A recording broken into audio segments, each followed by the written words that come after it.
안녕하십니까 여러분. 파트 2에서 다시 만나 뵙게 돼서 반갑습니다. 파트 1 여러분들이 열심히 공부하셔서 무사히 합격하셨으리라고 믿고요. 파트 2 역시 여러분들과 같이 60일 합격을 목표로 같이 공부하는 시간을 갖도록 하겠습니다. 여러분들하고 파트 1에서는 감사의 전반적인 내용에 대해서 살펴봤고요. 파트 2에서는 이제 감사 실무와 관련된 내용들을 약간 구체적으로 살펴볼 예정이고요. 파트 2라는 게 파트 1과 전혀 동떨어진 과목이 아니고 사실은 한 20% 정도는 계속적으로 관계가 있다라고 여러분들이 생각하시면 되고요. 어떤 경우는 거의 파트 1에서 물론 파트 1에서 미리 다룬 거지만 파트 2에서 거의 동일한 내용이 나오기도 합니다. 그래서 최대한 빨리 파트 1을 합격하셨으면 파트 2도 역시 60일, 사실 60일보다는 제목을 50일로 하고자 했습니다만 똑같이 60일로 했습니다. 충분히 이 파트 2는 여러분들이 파트 1에서 공부를 열심히 하셨으면 파트 2는 50일 내에도 충분히 가능하다 이렇게 알 수가 있습니다.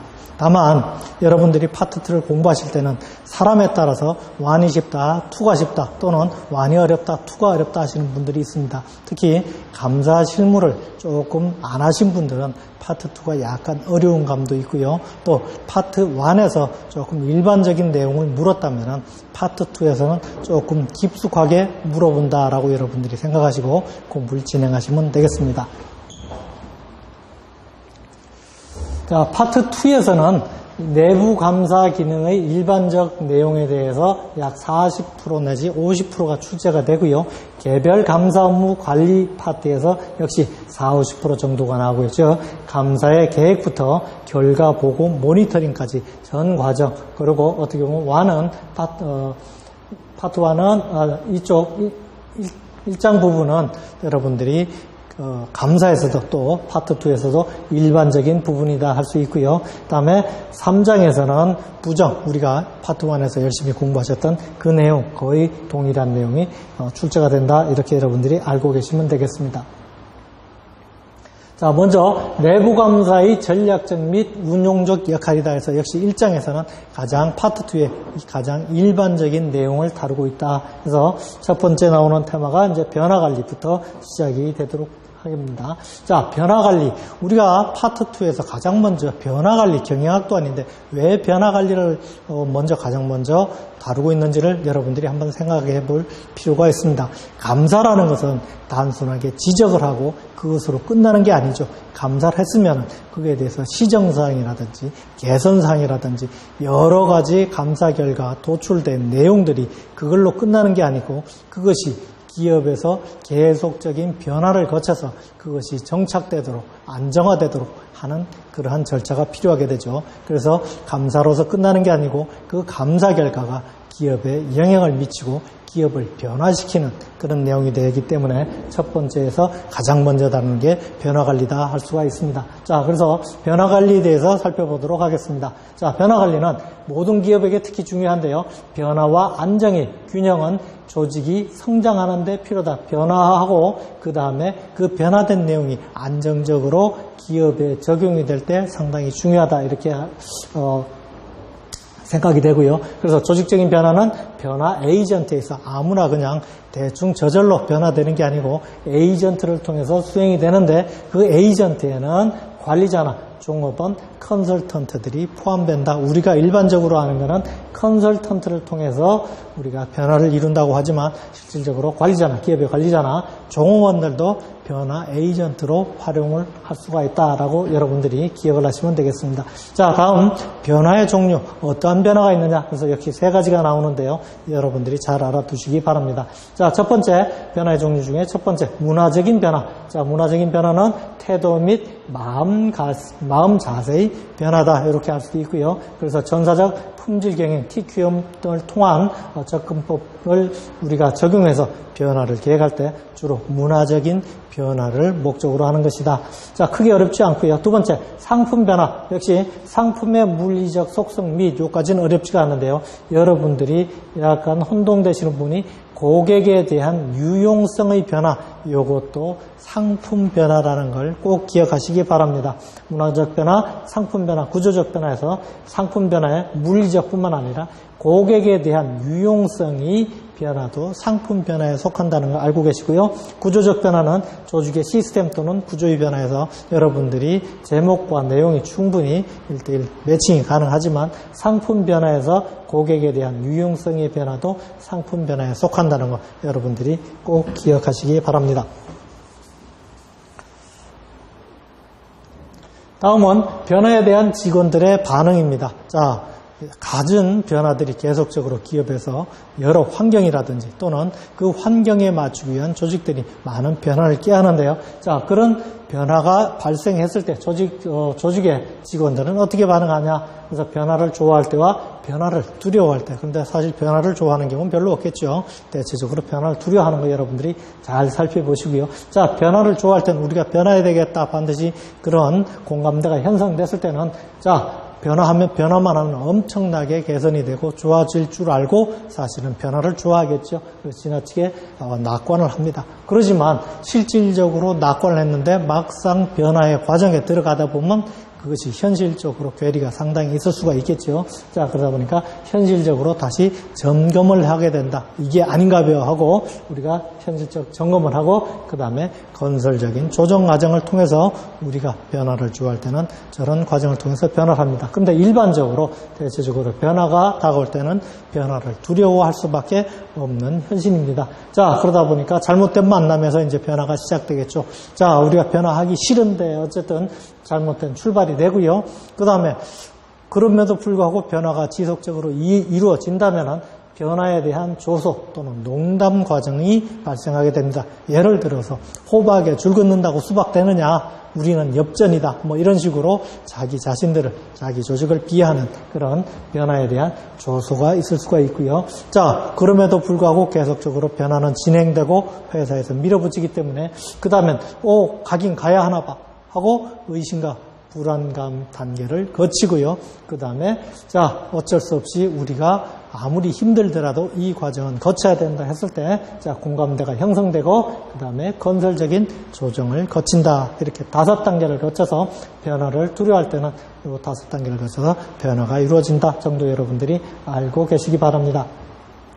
자, 그러면 왜 변화가 발생했을 때 저항이 발생하느냐? 그래서 저항의 원인과 대처 방안에 대해서 살펴보도록 하겠습니다. 자, 저항의 원인은 필요한 기술을 잘못 알고 있거나 기술이 부족한 경우.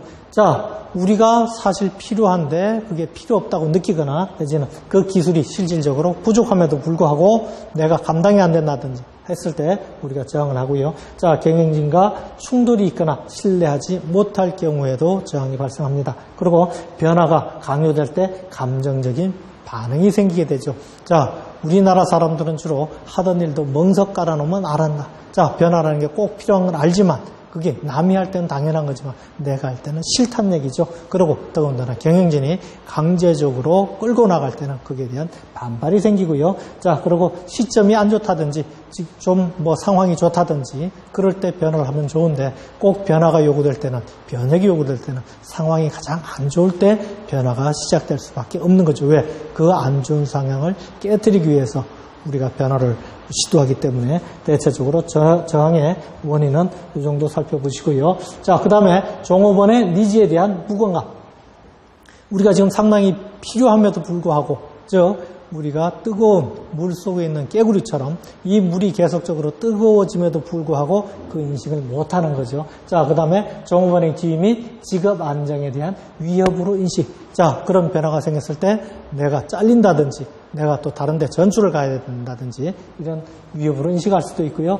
그리고 끈끈하게 엮어진 업무 그룹의 해체. 자, 지금까지 잘 지냈는데 변화가 있을 때는 이 조직이 다시 갈라진다든지 내지는 다른 큰 조직으로 흡수된다든지 다시 해체 모여를 한다든지 이런 경우가 있을 수가 있고요. 또 다른 목표의 달성으로 간섭을 받는 경우 사람들은 자고로 간섭받는 걸 싫어합니다. 그래서 이런 원인으로 해서 변화에 대한 저항이 발생하는데요. 자, 중요한 것은 이익이 되는 경우에도 저항을 한다는 걸 여러분들이 같이 알아두시기 바랍니다.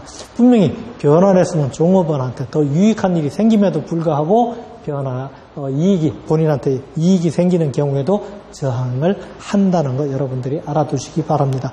그럼 이러한 저항이 발생했을 때 어떻게 대처를 할 것이냐? 자, 첫 번째, 교육 및 의사소통을 통한 예방. 저항이 있을 줄 알고 그 저항의 변화에 대한 필요성이라든지 이런 내용에 대해서 교육 직원들에게 교육을 시키고 자, 변화가 발생했을 때 더 얼마나 당신한테 유익하다라는 것을 계속적으로 교육을 하고 의사소통을 한다. 자, 변화 설계 및 실행에 참여를 시킨다. 자, 어떤 것이든지 본인들이 참여한 거에 대해서는 그 실행력이 상당히 높아진다고 우리가 파트 1에서 많이 살펴본 바 있습니다. 그래서 같이 참여를 하는 거다. 다음은 교육 및 카운셀링을 통한 촉진 및 지원을 한다. 자, 그 다음에 협조하는 대가로 혜택을 주겠다. 뭔가를 너한테 이게 협조를 하면 뭔가를 주겠다. 자, 정보 또는 사건의 조작. 자, 변화를 두려워하고 있을 때 내지는 저항하고 있을 때 예를 들어 뭐 이 변화에 제대로 참여를 안 하면은 바로 전출을 시킨다. 해임을 한다. 구조조정 1순위다. 뭐 이런 식이라든지 어쨌든 정보 또는 사건의 조작도 필요할 수가 있고요. 자, 그 다음에 일부 저항자를 흡수한다. 다만 의견은 반응하지 않고 배신자를 만드는 거죠. 자, 일부 저항자를 흡수하기도 하고요. 이것도 안 될 경우는 강압적으로 밀어붙여서 변화를 시도하는 것이다. 이렇게 여러분들이 알고 계시면 되겠습니다.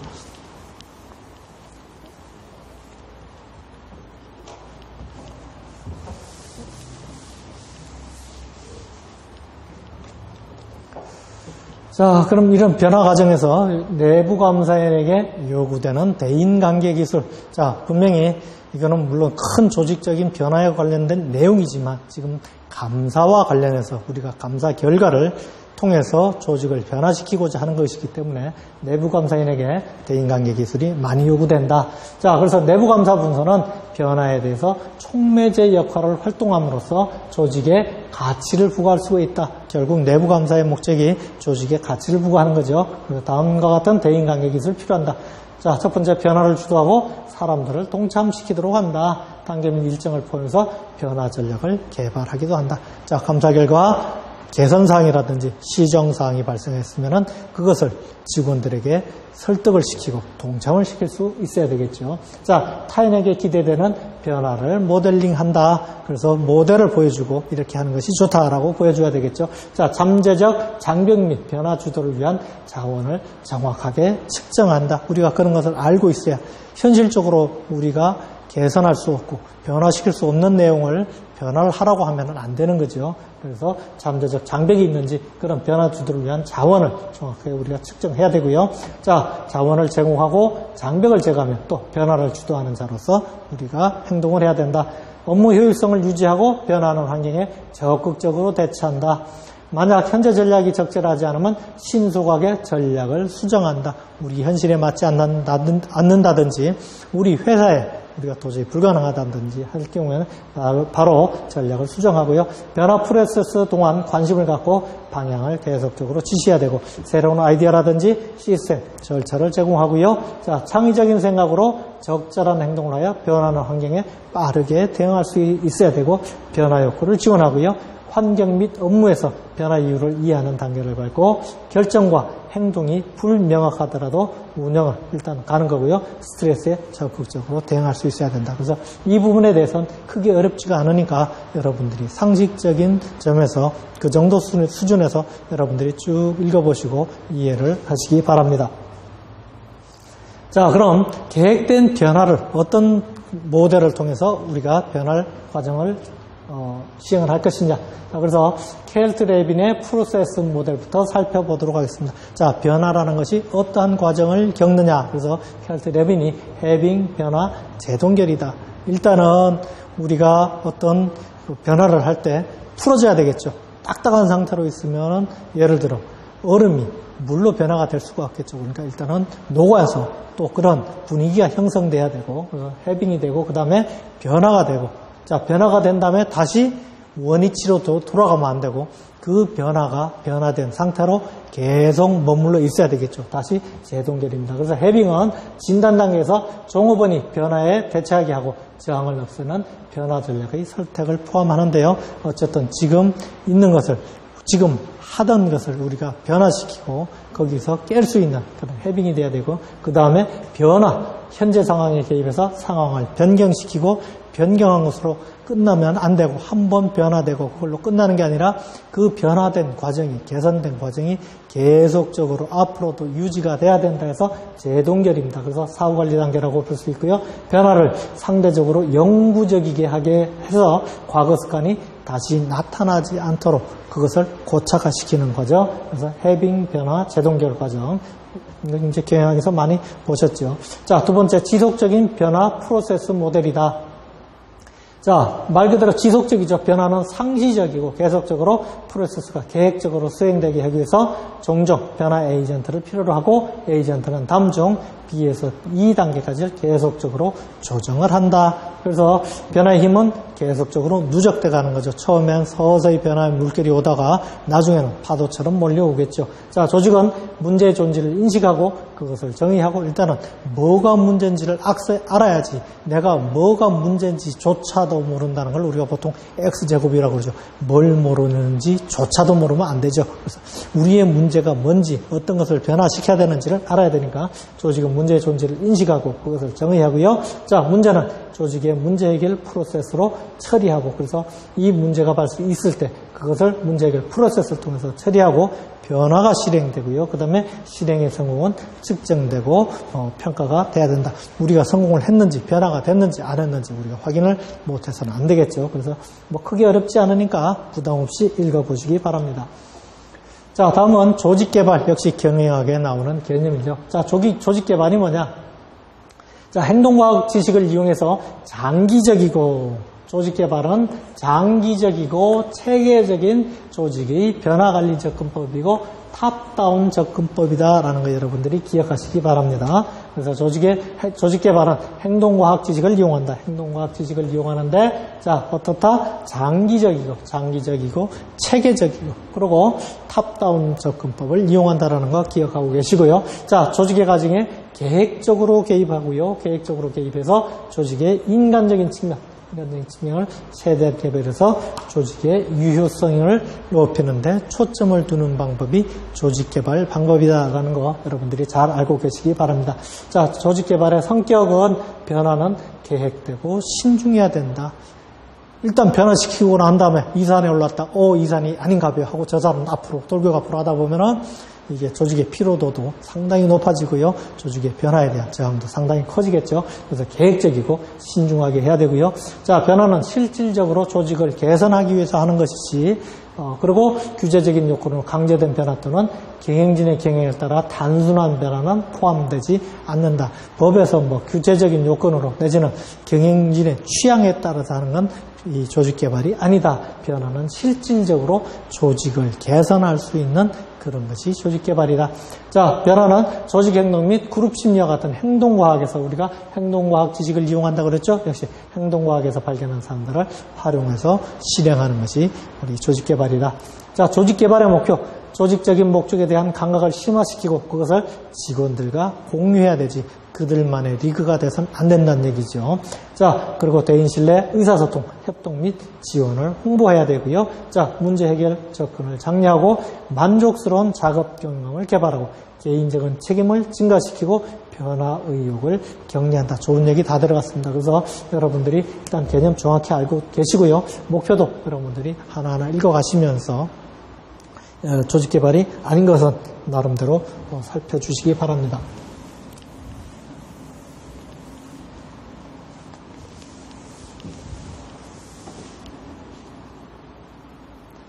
자, 다음은 변화관리자들의 OP 체크리스트. 그래서 여러분들이, 자, P로 시작된 5가지거든요.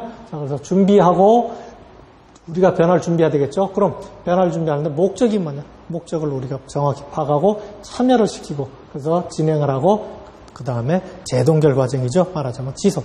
변화된 것이 지속이 돼야 된다. 그래서 준비는 개념 또는 문제를 정확히 정의하고 프로세스를 주도할 옹호자 드라이버를 임명해서 누가 할 것이냐 에이전트를 만든다는 얘기죠. 자, 목적. 그럼 우리가 이걸 왜 하느냐? 분명하고 측정 가능한 목적이 있어야 되고 이정표나 시한을 정의해야 된다. 목적. 그 다음에 참여. 영향력 있는 후원자를 모집하고 반대자들을 중화시킨다. 반대자들을 중화시켜서 극렬한 반대를 못하게 하고 참여를 시키도록 해야 되겠죠.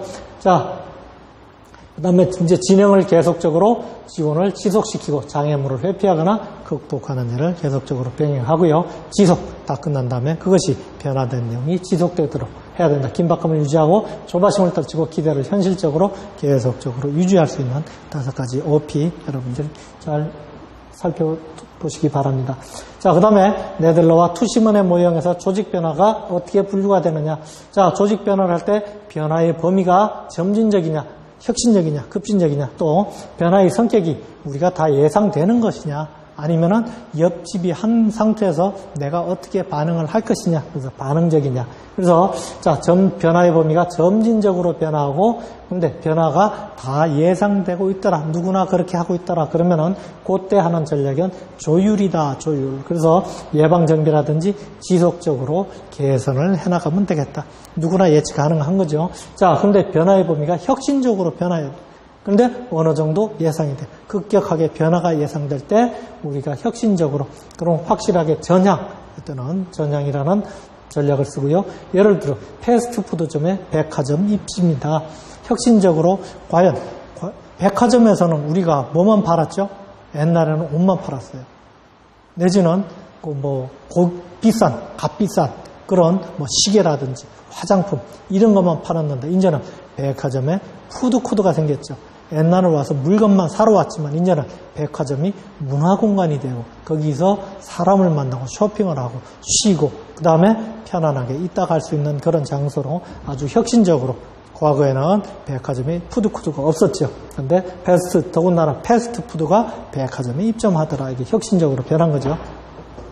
자, 변화의 범위는 점진적이지만 옆집에 하는 거에 대해서 반응을 한다는 얘기죠. 예를 들어 5도어가 나왔으면 우린 6도어로 나간다든지 자동차가 그런 식으로 적응을 한다는 얘기죠. 옆집에 대해서. 자, 경쟁사에 대응한 자동차 스타일의 변경 이런 건 어느 정도 옆집이 하면 나도 같이 거기에 맞춰서 따라한다. 이렇게 여러분들이 살펴주시면 되고요. 자, 근데 옆집 하는데 혁신적으로 변한다. 이때는 혁신을 해야 되겠죠. 남들 안 하는 걸 해야 되겠죠. 새로운 사업으로 업종을 변경한다든지 해서 이런 것을 우리가 혁신이라고 표현합니다. 그래서 이 각자 격자에 들어가는 것이 어떤 것이 있는지 여러분들이 간단하게 살펴주시기 바랍니다. 조금 쉬었다가 계속하도록 하겠습니다.